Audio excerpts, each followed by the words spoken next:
What does SOS even stand for? Do you know? I didn't know. I do now because I've read this article I'm about to show you guys. What does SOS stand for? You'll be shocked to know it stands for nothing. There's literally nothing that it stands for. They created it only because the Morse code emergency that they put together for SOS spells out SOS in Morse code. That's it. I'm serious. It doesn't stand for anything. A lot of people think that the distress signal is an abbreviation for save our souls or save our ship, but in reality, save our souls and save our ship are backronyms, and the letters don't actually stand for anything. Well, there you go. There you have it. No. I'll let you know. In fact, the signal isn't even really supposed to be 3 individual letters. It's just a continuous Morse code string of 3 dots, 3 dashes, and 3 dots, all run together with no spaces or full stops. And then it shows basically the Morse code of it. Since 3 dots form the letter S, 3 dashes form an O in International Morse code, though the signal came to be called an SOS for the sake of convenience. That connection has led to the letters coming into their own as a visual distress signal divorced from Morse code, and those in need of rescue sometimes spell them out on the ground to be seen from above.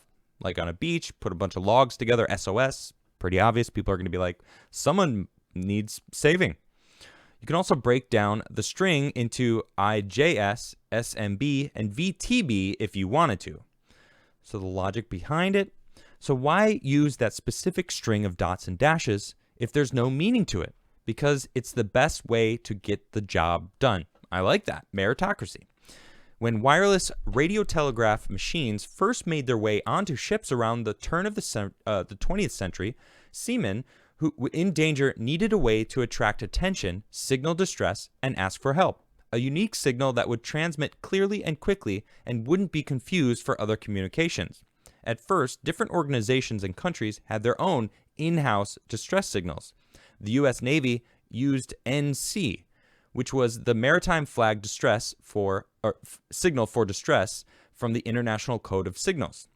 The Marconi Company, which leased its equipment and telegraph operators to various ships, used CQD. The German regulations for the control of spark telegraphy in 1905 mandated that all German operators use, then they show the SOS sign there. Having these multiple distress signals was confusing and potentially dangerous.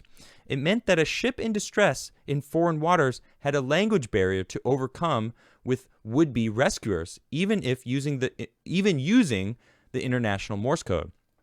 Because of this and other issues, various countries decided to get together and discuss the idea of laying down some international regulations for radio telegraph communications. In 1906, the International Wireless Telegraph Convention convened in Berlin, and delegates attempted to establish an international standard to distress call.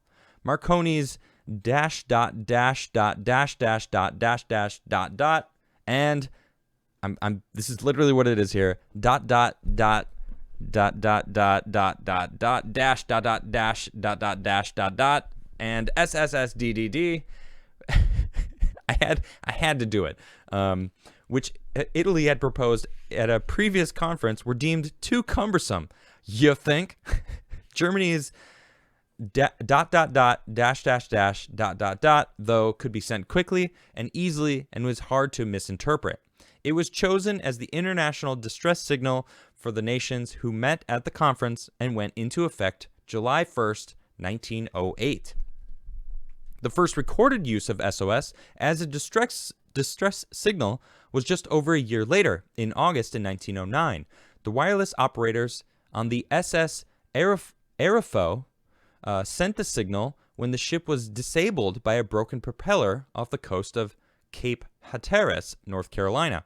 Not everyone got on board with the new standard as quickly, though.